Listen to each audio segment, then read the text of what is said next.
Before we start today, I have to tell you about State Farm agent Brian McDevitt. A lot of our listeners have gone to him for all their insurance needs, and he's been very helpful in getting them the coverage they deserve. There's no games with Brian. He's just here to help and make sure you feel safe. So if you have insurance needs and you haven't called him yet, what are you waiting for? Dial up that number, 630-796-2662. That's 630-796-2662. Or find him online at ryanismyagent.com. That's ryanismyagent.com, and make sure to mention Sports Talk Chicago. Like a good neighbor, State Farm is there. What's your expectation for the Bears overall this year? Like, when you look at their schedule, how many wins do you see right now? I think a lot of it will come down to what happens with the Green Bay Packers. Like, that's two pivotal games that could swing the course of this season. And unfortunately, I still see them in that 8 to 10 wins range. I think the defense, the change in defensive coordinator should help out a lot. I think a lot of it's going to come down to Jalen Johnson and how much he's going to be able to make the transition to be a number one shutdown corner. Is Eddie Jackson going to be able to get back to the form that he had when Vic Fangio was the defensive coordinator? Is Eddie Goldman going to be back? If we can get some of these guys healthy and ready to go, if Bobby Quinn can actually go out there, and Bobby Quinn got to the quarterback. He just wasn't putting up the sack numbers, but his pressure rate was really good according to our own next gen stats. The offensive line looks much improved. I mean, that's the one thing that, gets overlooked from the draft is that Justin Fields was so amazing, but getting Tevin Jenkins, that was incredible too. Because I think a lot of us were of the mind of like, if that's who we would have picked at number 20, like, okay, that would have been a good pick. I would have felt pretty comfortable with that. So to get him in the second round was pretty great. So there should be a lot of optimism. And again, you look around the division, like Detroit, I don't know what's going on with Dan Campbell. It's not going to be surprising to me when Anthony Lynn's the coach next year.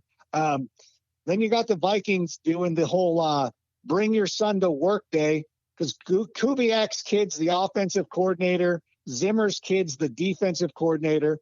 Everybody just assumes that they're just like, oh, this team is a top 5 roster. I'm like, what are you talking about?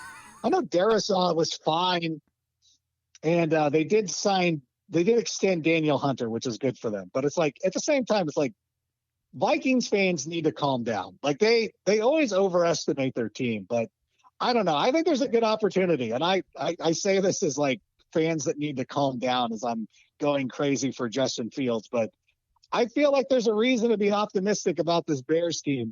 Playoffs 2 out of the last 3 years, and they just improved.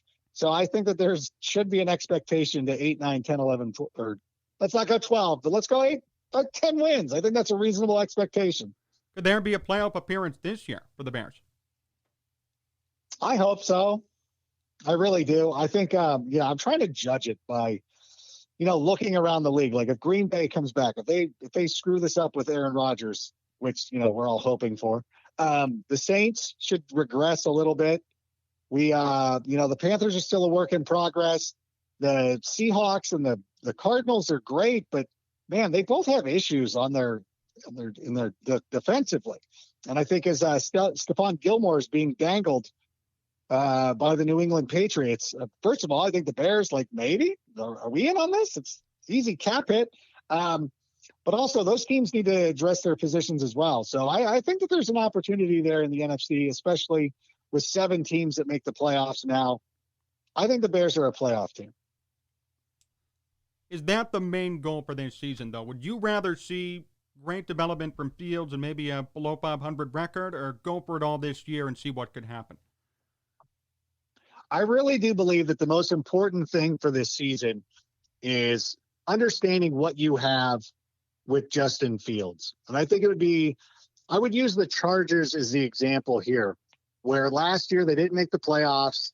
They had a nice little run at the end of the season, but they knew that they had their quarterback of the future. And that is a nice feeling going into a following season. And I think no matter what happens for the Bears, I think any Bears fan will be like, number one, let's win a Super Bowl. Winning a Super Bowl would be super fun. But number two, if we go through this season and we know that Justin Fields is our quarterback of the future, I think that's the biggest gift we could get out of all of this outside of hoisting another Lombardi trophy.